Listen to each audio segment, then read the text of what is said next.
સાથે અને તમામ ન્યૂઝ અપડેટ સાથે હું ઝંખના દવે। સૌપ્રથમ વાત વાતાવરણની કરીએ તો રાજ્યભરમાં કાળઝાળ ગરમીનો પ્રકોપ યથાવત છે।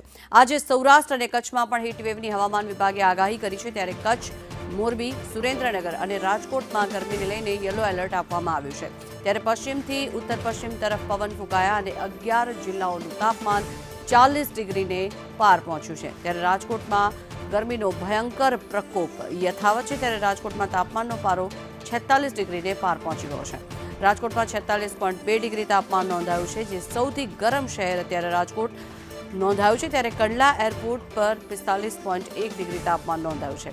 સુરેન્દ્રનગરમાં 44.8, અમદાવાદમાં 44 ડિગ્રી તાપમાન નોંધાયું છે। ત્યારે હજી આગામી દિવસોમાં ગરમી વધે તેવી પણ શક્યતાઓ વ્યક્ત કરવામાં આવી રહી છે। ગાંધીનગરમાં 43.2 ડિગ્રી, અમરેલીમાં 44.1 ડિગ્રી તાપમાન નોંધાયું છે।